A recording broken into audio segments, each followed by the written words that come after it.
Hola, mi nombre es María César y en esta oportunidad les estaré hablando un poco acerca de la historia clínica y el examen mental. Comenzaremos hablando acerca de la historia clínica, su definición, sus características y su importancia. ¿Qué es la historia clínica en psicología? La historia clínica es el instrumento que reúne todos los datos disponibles, que permiten descifrar y explicar el curso de la vida del paciente, en cuanto interesa para el estudio de la enfermedad.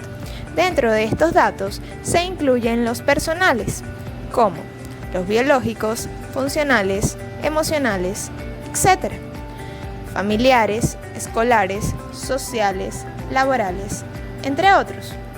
Estos datos constituyen la base para el diagnóstico y la orientación y se completan con las observaciones y entrevistas realizadas, así como el estudio de las pruebas aplicadas y los informes de profesionales de otras disciplinas. Características de la historia clínica. La historia clínica debe contener confidencialidad, que es el secreto médico, disponibilidad, debe ser única, debe ser legible y ordenada, debe caracterizarse por ser un documento veraz, debe realizarse de forma simultánea y por último debe contener datos suficientes y sintéticos sobre la patología del paciente. Por otro lado, muchas veces nos preguntamos, ¿cuál es la importancia de hacer una historia clínica? ¿Para qué nos sirve? ¿O qué se hace con una historia clínica? La historia clínica nos ayuda a entablar una relación más personal con el paciente, porque nos permite conocerlo en diferentes aspectos. Es una forma de hacer contacto con el paciente e ir entrando en lo más profundo de su vida personal. También nos ayuda a establecer el diagnóstico, ya que gracias a esta conocemos el estado general de salud de nuestro paciente.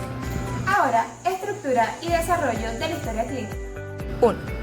Datos generales, que incluye datos iniciales, sexo, edad, escolaridad, origen y procedencia, ocupación, estado civil y religión.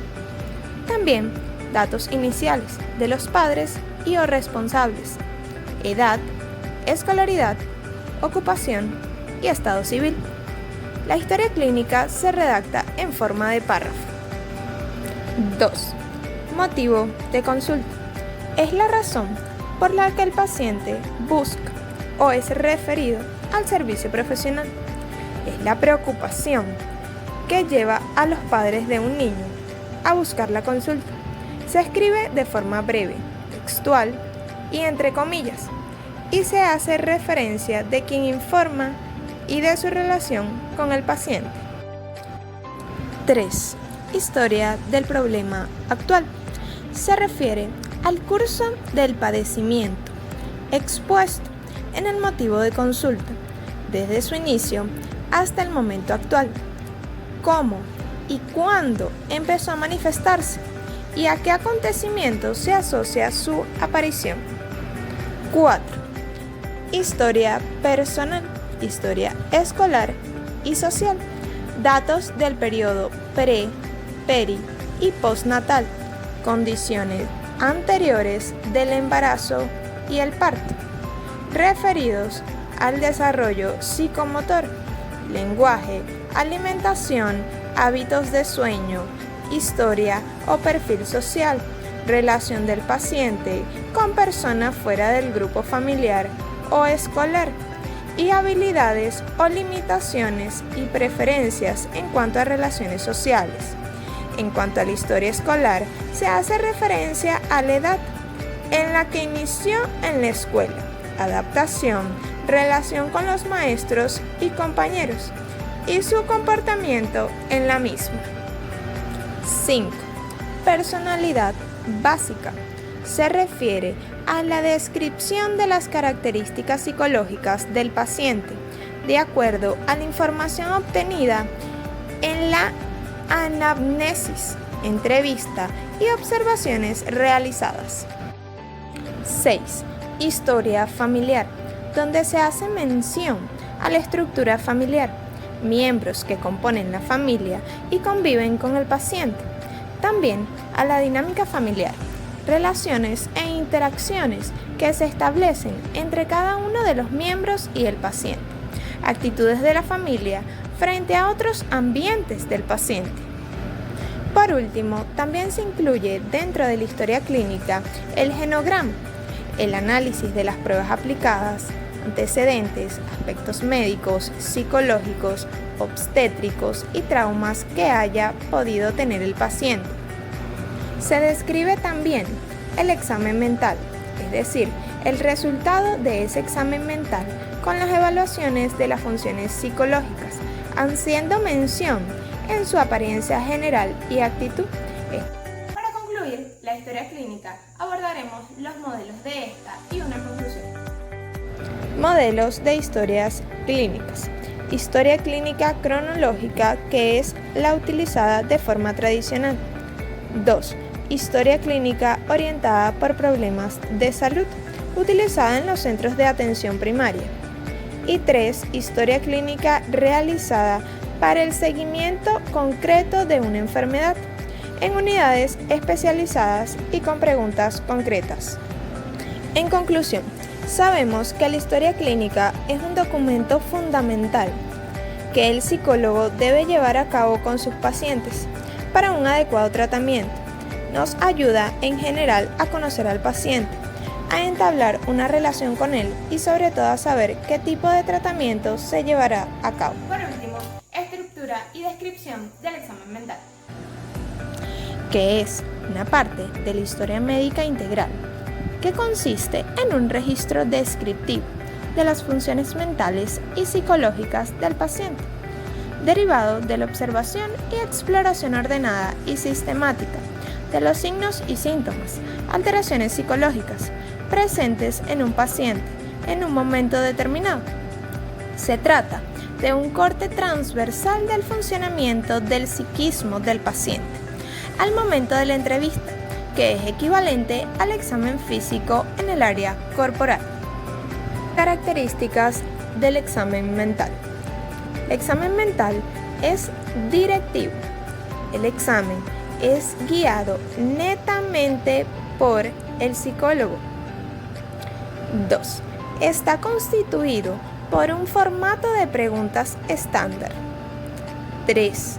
Los fenómenos que se observan y registran están siempre contenidos en un comprendido de psicopatologías. No es como en las entrevistas psicológicas. Y por último, el examen mental es un proceso descriptivo y no explicativo. El examen mental permitirá tener un diagnóstico más preciso sobre los síndromes psiquiátricos de su paciente. Se realizará después de haber obtenido suficiente información sobre el motivo de consulta y la evolución de los síntomas y signos que éste presenta. Ahora es momento de hablar del diagnóstico por aproximación de eje y abordaje multiaxial. Diagnóstico por aproximación de eje. Un sistema multiaxial implica una evaluación en varios ejes, cada uno de los cuales concierne a un área distinta de información que puede ayudar al clínico en el planteamiento del tratamiento y en la predicción de resultados. En la clasificación multiaxial de SM4 se incluyen 5 ejes. El uso del sistema multiaxial facilita una evaluación completa y sistemática de los distintos trastornos mentales y enfermedades médicas, de los problemas psicosociales y ambientales, y del nivel de actividad que podrían pasar desapercibidos si el objetivo de la evaluación se centrara en el simple problema objeto de la consulta. Un sistema multiaxial proporciona un formato adecuado para organizar y comunicar información clínica, para captar la complejidad de las situaciones clínicas y para describir la heterogeneidad de los individuos que presentan el mismo diagnóstico. Además, el sistema multiaxial promueve la aplicación del modelo biopsicosocial en clínica, enseñanza e investigación. Ahora hablaremos del abordaje multiaxial. El sistema divide el diagnóstico en 5 grandes ejes o áreas. diagnóstico permite una evaluación más exhaustiva del paciente, una mejor organización de la información clínica y una comunicación más eficiente de la misma. Eje 1. Síndromes clínicos. Se enumeran aquí tanto los trastornos mentales como esquizofrenia, trastorno bipolar, etc., como los cuadros no atribuibles a un trastorno mental, pero que requieren atención o tratamiento. Por ejemplo, problemas conyugales. Eje 2. Trastornos del desarrollo y la personalidad.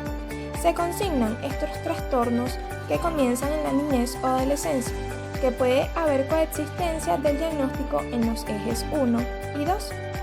El trastorno del eje 1 o 2 que motiva la consulta se le denomina diagnóstico principal. Eje 3. Trastornos o enfermedades físicas. Aquí se consigna cualquier trastorno físico del paciente. Es sumamente importante el descartar enfermedades clínicas causantes o concurrentes al cuadro psiquiátrico presentado. Por ejemplo, hipotiroidismo. Eje 4. Severidad de los factores de estrés psicosocial. Se clasifican la severidad del estrés de la vida del paciente, tomando como referencia los 12 meses previstos a la evaluación actual. Eje 5. Evaluación global del funcionamiento. Se clasifica el máximo nivel del funcionamiento del paciente en los 12 meses previstos a la evaluación actual. Una de las escalas más utilizadas para este fin es la escala GAF.